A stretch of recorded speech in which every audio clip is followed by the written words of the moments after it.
Hello नमस्कार दोस्तों, मैं राजेंद्र आप सभी लोगों का स्वागत करता हूं अपने यूट्यूब चैनल राजेंद्र क्लासेज में।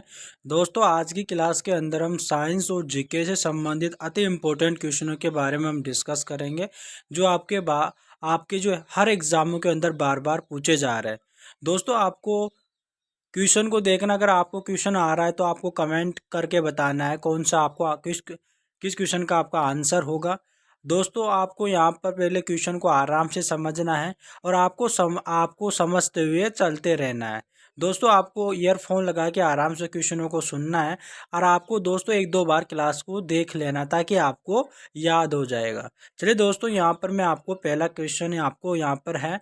दोस्तों, यहाँ पर आपका पहला क्वेश्चन दिया हुआ है, यानी कि पीनियल ग्रंथि कहाँ पर स्थित होती है। दोस्तों, यहाँ पर पहला क्वेश्चन है, पीनियल पीनियल ग्रंथि कहाँ पर स्थित है। दोस्तों, इसका आंसर होगा सी, यानी कि मस्तिष्क में। दोस्तों, यहाँ पर जो पीनियल ग्रंथि होती है वो अगर मस्तिष्क के पृष्ठीय भाग में होती है, जहाँ पर मेलेटोनिन नामक हार्मोन का स्त्रावण पीनियल ग्रंथि से ही होता है ना दोस्तों। तो यहाँ पर इसका राइट आंसर हो जाएगा मस्तिष्क में, यानी कि इसका C option is the correct answer हो जाएगा। दोस्तों, यहाँ पर आपका सेकंड क्वेश्चन है, इकोसिस्टम में ऊर्जा का परम स्रोत है। दोस्तों, इसका राइट आंसर होगा ए, यानी कि सूर्य। यहाँ पर जो इकोसिस्टम है इसका जो परम स्रोत है वो सूर्य है। दोस्तों, आपका अगला क्वेश्चन है, आपका तीसरा क्वेश्चन है दोस्तों, गन्ने का लाल, यहाँ पर दोस्तों दे रखा है गन्ने का लाल गलन यानी कि रेड रोट रोग किसके कारण होता है। यहाँ पर आपको दोस्तों अगर आपको आंसर आ रहा है तो आपको कमेंट करके बताना है दोस्तों इसका आंसर क्या होगा। दोस्तों, इसका राइट आंसर होगा ए, यानी कि कोलीटोटाइकम पल्केटम, यानी कि यहाँ पर ये एक जो दोस्तों ये क्या है, एक कवक जनित रोग है। दोस्तों, यहाँ पर जो कोलीटोटाइकम है वो एक जो है कवक जनित रोग है। चलिए नेक्स्ट क्वेश्चन। दोस्तों, यहाँ पर आपका चौथा क्वेश्चन है, हरित ग्रंथियाँ किसमें पाई जाती है। दोस्तों, यहाँ पर आपका फोर्थ क्वेश्चन है, हरित ग्रंथियाँ किसमें पाई जाती है। यहाँ पर जो दोस्तों हरित ग्रंथियाँ है वो झींगा में पाई जाती है। इसका राइट आंसर होगा दोस्तों झींगा, यानी कि ए ऑप्शन होगा। दोस्तों, मैं यहाँ पर बता दूं, हरित ग्रंथियाँ झींगा में पाई जाने वाली एक प्रकार की उत्सर्जित अंग है। दोस्तों, यहाँ पर क्या है, यानी कि एक प्रकार की उत्सर्जित अंग है क्या, यहाँ पर हरित ग्रंथियाँ झींगा में, है ना दोस्तों। तो इसका राइट आंसर होगा ए। दोस्तों, आपको क्वेश्चन को अच्छी तरह से समझते हुए चलना है। और दोस्तों, ये आपके ऐसे क्वेश्चन है जो आपके एग्जामों के अंदर बार बार पूछे जा रहे, हजारों बार यहाँ पर एग्जामों के अंदर ये पूछा गया क्वेश्चन है। और दोस्तों, ये अति इम्पोर्टेंट क्वेश्चन है, आपको सिर्फ ईयरफोन लगा के क्वेश्चनों को सुनते रहना है। आपको एक दो बार क्वेश्चन को देख लेना है, अगर जो आपको क्वेश्चन आ रहा है आपको कमेंट करके बताना है, जो क्वेश्चन नहीं आ रहा आपको सुनते रहना है। आपको एक दो बार क्लास देखने से आपको याद हो जाएगा। दोस्तों, यहाँ पर आपको यानी पांचवा क्वेश्चन है, पीत जवर। दोस्तों, यहाँ पर पीत जवर, यानी कि दोस्तों यहाँ पर जो पांचवा क्वेश्चन जो पीत जवर है, पीत जवर को हम येलो फीवर भी कहा जाता है। दोस्तों, क्या कहते हैं, येलो फीवर भी कहा जाता है। और ये एक प्रकार का संक्रामक रोग है ना। पीत जवर एक क्या है, येलो फीवर है और एक प्रकार का संक्रमक यानी कि संक्रामक रोग है। यानी कि पीत जवर का संचरण किसके द्वारा होता है, आपको यानी कि आपको आंसर बताना है दोस्तों। दोस्तों, इसका राइट ऑप्शन होगा बी, यानी कि एडिज इजिप्टी। क्या होगा दोस्तों, एडिज इजिप्टी। यानी कि दोस्तों अगला क्वेश्चन आपका, दोस्तों आपका छठवां क्वेश्चन है, आर्यभट्ट उपग्रह का प्रक्षेपण कब किया गया। दोस्तों, आर्यभट्ट उपग्रह का प्रक्षेपण कब किया गया। दोस्तों, इसका राइट आंसर होगा ए, यानी कि 19 अप्रैल 1975 को आर्यभट्ट उपग्रह का प्रक्षेपण किया गया था। दोस्तों, आपका सातवां क्वेश्चन है, निम्नलिखित में से कौन सा इनपुट डिवाइस है। दोस्तों, आपका इनपुट डिवाइस क्या होती है, यहाँ पर दोस्तों इनपुट डिवाइस होती है कंप्यूटर के अंदर दोस्तों डाटा व निर्देशों का कंप्यूटर में प्रविष्ट किया जाना। कि है ना दोस्तों, जो प्रवेश जो डाटा को इनपुट किया जाता है दोस्तों, डाटा यानी कि दिया जाता है कंप्यूटर के अंदर, तो उसे इनपुट डिवाइस कहते हैं।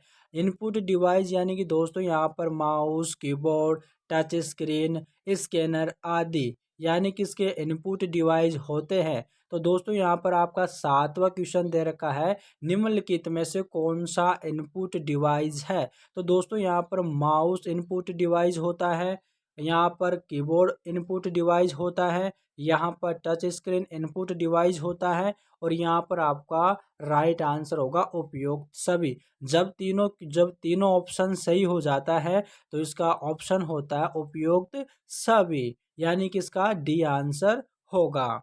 चलिए दोस्तों नेक्स्ट क्वेश्चन है दोस्तों, आपका 8वां क्वेश्चन दे रखा है, पीतल किसका मिश्रण होता है। दोस्तों एक पीतल है वो एक मिश्रण होता है, जिसके बारे में पूछा गया किसका मिश्रण होता है।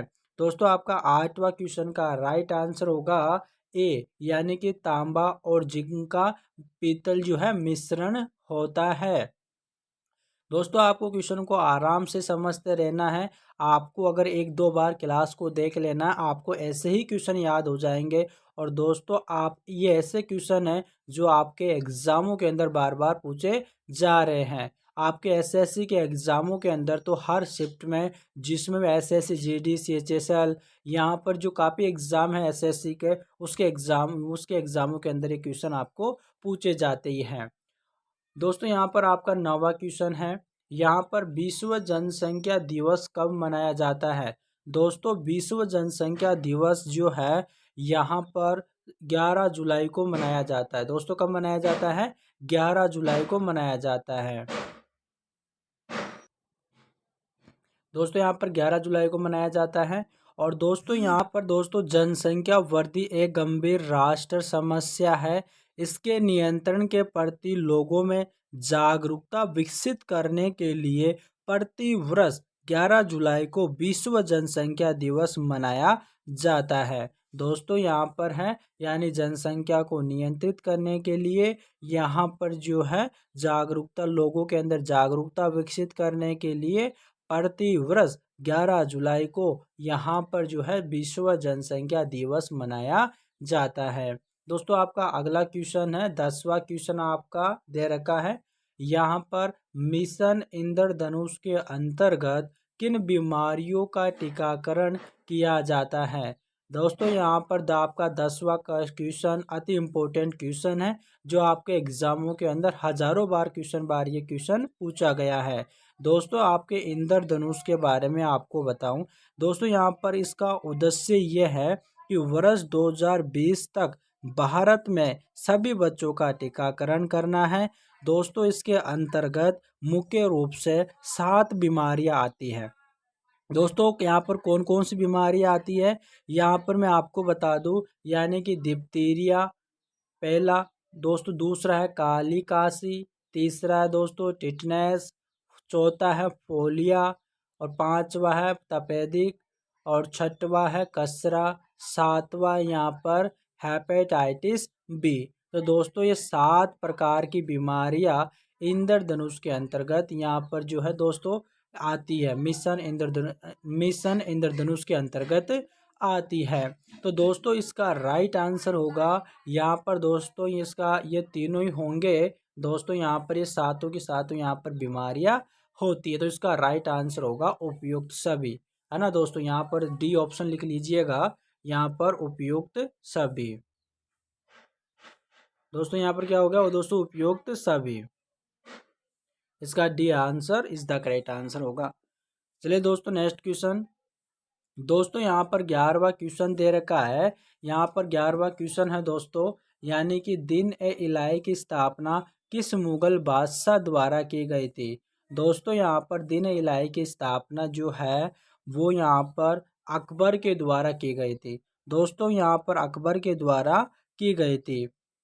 दोस्तों यहाँ पर कब की गई थी, यानी कि इसकी स्थापना 1582 ईस्वी में बीरबल, यानी 1582 ईस्वी में की गई थी, और बीरबल इसे स्वीकार करने वाले प्रथम एवं अंतिम हिंदू थे, है ना दोस्तों।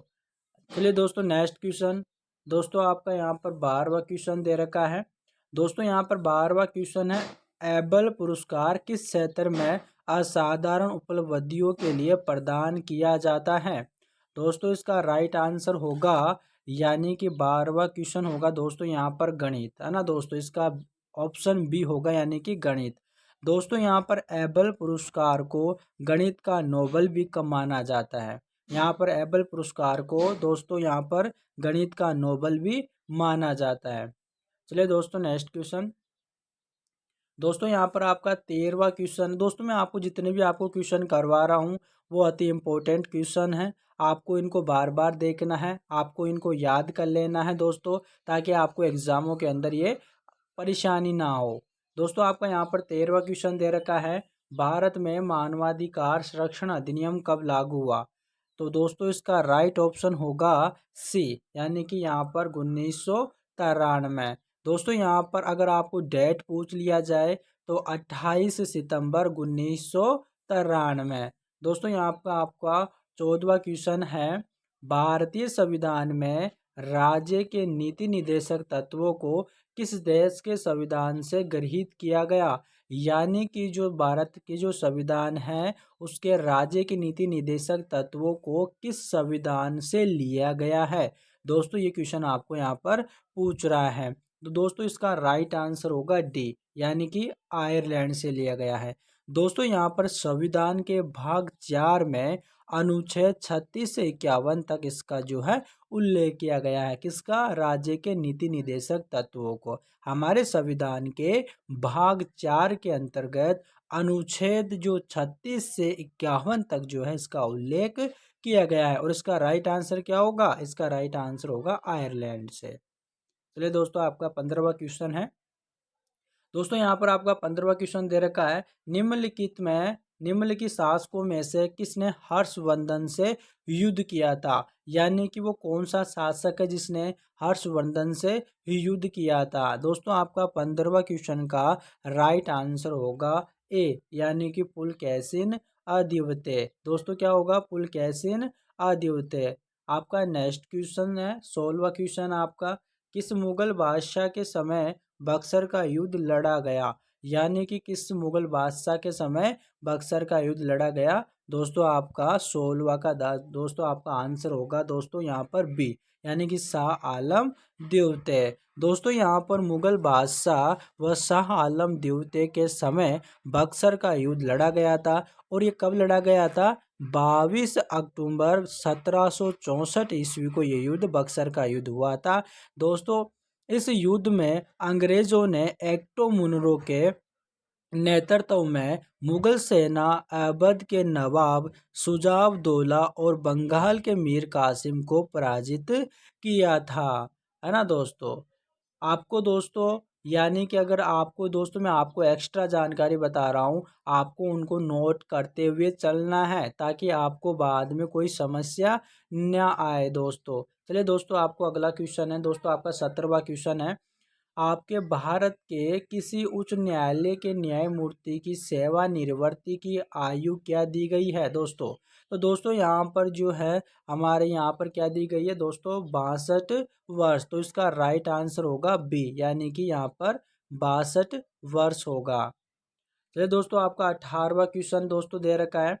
दोस्तों आपका 18वां क्वेश्चन है, किस अनुच्छेद के अनुसार भारत के राष्ट्रपति द्वारा राष्ट्रपति आपातकालीन की घोषणा की जा सकती है। दोस्तों इसका राइट ऑप्शन होगा 18वां का दोस्तों ए, यानी कि दोस्तों अनुच्छेद 352, यानी कि हमारा राष्ट्रपति अनुच्छेद जो है 352 के अंतर्गत आपातकाल की घोषणा कर सकता है। दोस्तों यहाँ पर आपातकाल कब होता है दोस्तों, यहाँ पर यदि आपातकालीन दोस्तों अगर आपातकालीन कब होता है, यदि राष्ट्रपति को इस बात का समाधान हो जाए कि गंभीर आपात स्थिति विद्यमान है या होने वाली है, जिसमें युद्ध, बाह्य आक्रमण, सशक्त विद्रोह से या भारत या उसके किसी भाग में संकट हो सकता है, तो इस अनुच्छेद के तहत राष्ट्रपति आपातकालीन की घोषणा कर सकता है। तो दोस्तों मैंने आपको बताया यानी कि भारत का राष्ट्रपति अनुच्छेद 352 के अंतर्गत आपातकालीन की घोषणा कर सकता है। दोस्तों आपका अति इम्पोर्टेंट क्वेश्चन है, आपको याद रखना है। चलिए दोस्तों आपका 19वां क्वेश्चन दे रखा है। दोस्तों आपका 19वां क्वेश्चन है, जवार का सर्वाधिक उत्पादक राज्य कौन सा है। दोस्तों आप जवार को तो जानते ही होंगे, या उसका सर्वाधिक उत्पादक राज्य कौन सा है, यानी कि आपको 19वें का राइट आंसर होगा ए, यानी कि महाराष्ट्र। दोस्तों इसका राइट ऑप्शन ए होगा, यानी कि महाराष्ट्र। चलिए दोस्तों आपका अगला क्वेश्चन 20वां क्वेश्चन है। दोस्तों 20वां क्वेश्चन आपको पूछा है, किसको सीमांत गांधी के उपनाम से जाना जाता था, यानी कि सीमांत गांधी के उपनाम से किसे जाना जाता था। दोस्तों इसका राइट ऑप्शन होगा सी, यानी कि खान अब्दुल गवार खाको। दोस्तों यहाँ पर और मैं बात बताऊं, बादशाह खान के नाम से भी जाना जाता है, यानी कि सीमांत गांधी को दोस्तों यानी कि दोस्तों यहाँ पर दे रखा है किसको सीमांत गांधी के उपनाम से जाना जाता है, खान अब्दुल गंबार खां को, और इससे ही है ना बादशाह खां के नाम से भी जाना जाता है। चलिए दोस्तों आपका अगला क्वेश्चन है, आपका 21वां क्वेश्चन दे रखा है। दोस्तों अंतर्राष्ट्रीय नागरिक उड्डयन संगठन का मुख्यालय कहाँ पर स्थित है। दोस्तों इसका राइट आंसर होगा 21वां का सी, यानी कि आपका मॉन्ट्रियल। और दोस्तों आपका ये जो मॉन्ट्रियल है वो कहाँ पर है, दोस्तों आपके कनाडा के अंदर है। और दोस्तों मैं इसकी बात करूँ इस मुख्यालय की, और इस मुख्यालय की स्थापना कब हुई थी, 1944 के अंदर। दोस्तों कब हुई थी, यानी कि आपको अंतर्राष्ट्रीय नागरिक उड्डयन संगठन का जो जो मुख्यालय है, इसकी जो स्थापना हुई थी वो 1944 के अंदर हुई थी, और इसका जो मुख्यालय है वो मॉन्ट्रियल के अंदर है। और मॉन्ट्रियल कहाँ पर है आपके, यहाँ पर जो मॉन्ट्रियल दोस्तों आपको कनाडा के अंदर है। दोस्तों कहाँ पर है, आपके कनाडा के अंदर है। चलिए दोस्तों आपका अगला क्वेश्चन है, आपका दोस्तों 22वां क्वेश्चन है। दोस्तों यहाँ पर आपका 22वां क्वेश्चन आपको पूछ रहा है, बीज के अंकुरण के लिए निम्न में से क्या आवश्यक नहीं है। दोस्तों आपको क्वेश्चन को पढ़ना है ठीक से, आपसे पूछ रहा है नहीं है, यानी कि इसमें से एक ऑप्शन होगा जो नहीं है। दोस्तों यहाँ पर मैं आपको बता दूं 22वां क्वेश्चन का आंसर यहाँ पर जो है सी, यहाँ पर सी होगा। दोस्तों यहाँ पर जो बीज के अंकुरण के लिए जो आवश्यक है, उसके लिए आर्द्रता आवश्यक है, तापमान आवश्यक है, ऑक्सीजन आवश्यक है, लेकिन प्रकाश की आवश्यक नहीं है, किसको, बीज के अंकुरण के लिए, है ना। दोस्तों आपका यहाँ पर 23वां क्वेश्चन दे रखा है, हरित गृह प्रभाव के लिए मुख्य रूप से उत्तरदायी गैस है। दोस्तों हरित गृह प्रभाव के लिए मुख्य रूप से जो उत्तरदायी गैस है, इसका जो राइट आंसर होगा वो यानी कि यहाँ पर होगा दोस्तों डी, यानी कि कार्बन डाइऑक्साइड होगा। चलिए दोस्तों आपका अगला क्वेश्चन है, और दोस्तों आपका 24वां क्वेश्चन दे रखा है, निम्नलिखित में से किस देश की सीमा भारत में सर्वाधिक मिलती है। दोस्तों यहाँ पर भारत से यानी कि सर्वाधिक सीमा किससे मिलती है। दोस्तों यहाँ पर ऑप्शन में तो नहीं दिया रखा, लेकिन सर्वाधिक सीमा जो मिलती है दोस्तों वो बांग्लादेश की मिलती है। दोस्तों किसकी मिलती है, बांग्लादेश की यहाँ पर मिलती है। लेकिन आपको आंसर देना ऑप्शन के अकॉर्डिंग, यानी कि दोस्तों आपके ऑप्शन दे रखा है चीन, पाकिस्तान, नेपाल और म्यांमार। तो आपको यानी कि ऑप्शन के अकॉर्डिंग जो है सर्वाधिक सीमा भारत से किस देश की आपको यहाँ पर मिलती है, तो आपके ऑप्शन के अकॉर्डिंग जो आपका आंसर हो जाएगा वो ए ऑप्शन हो जाएगा, यानी कि चीन। दोस्तों क्या हो जाएगा आपका, चीन की। और दोस्तों यहाँ पर मैं बता दूं, यानी कि यहाँ पर दोस्तों यानी बांग्लादेश है जो उसकी जो सीमा ज़्यादा मिलती है, लेकिन हमारे पास ऑप्शन में बांग्लादेश नहीं दे रखा था, इसकी वजह से चाहे सेकंड नंबर पर हमारा चाइना आता है, तो हमने China is the correct answer कर दिया। दोस्तों हमारा जो 25वां क्वेश्चन दे रखा है, दोस्तों आपका 25वां क्वेश्चन है, एक वारेजिया में HNO3 तथा HCl किस अनुपात में होता है। दोस्तों यहाँ पर मैं आपको बता दूं, यानी कि एक वारेजिया को हम दोस्तों अम्बल राज के नाम से भी जानते हैं। और दोस्तों यहाँ पर HNO3 तथा HCl किस अनुपात में होता है, आपको आंसर बताना है। दोस्तों यहाँ पर HNO3 को हम दोस्तों यहाँ पर नाइट्रिक अम्बल भी बोलते हैं, और दोस्तों HCl को हम दोस्तों यहाँ पर हाइड्रोक्लोरिक अम्बल बोलते हैं। और दोस्तों इसका राइट ऑप्शन होगा ए, यानी कि इसका जो अनुपात होगा दोस्तों वो 1:3 होगा। दोस्तों आज की क्लास आपको कैसी लगी मुझे कमेंट करके बताइएगा, और दोस्तों आपको क्वेश्चन समझ में आए या नहीं आए दोस्तों वो भी मुझे आपको क्लास के अंदर कमेंट करके बताना है। दोस्तों अगर आपने हमारे चैनल को सब्सक्राइब नहीं किया तो जल्द से जाकर सब्सक्राइब कर ले, ताकि आगे आने वाली वीडियो का नोटिफिकेशन आपको सबसे मिल जाए। धन्यवाद दोस्तों।